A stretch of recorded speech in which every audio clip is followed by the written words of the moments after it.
موسمونه په جرمني ژبه کې. Der Frühling. Der Frühling. پسرلی.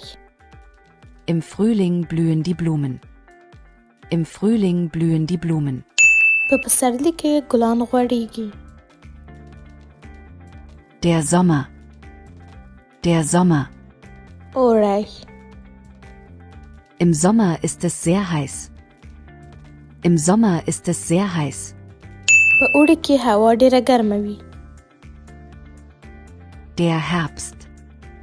Der Herbst. منی. Im Herbst fallen die Blätter von den Bäumen. Im Herbst fallen die Blätter von den Bäumen. په مني کې پاڼې له ونو څخه راولېږي. Der Winter.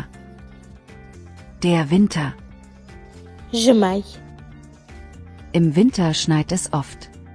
Im Winter schneit es oft. په ژمي کې اکثره واوره اوري. د جرمني ژبې زده کړه له انجینیر حنا سره. د نورو ویډیوګانو لپاره زموږ اکاونټ فالو کړئ او لایک، کمنټ او شیر مه هېروئ. د خدای په امان.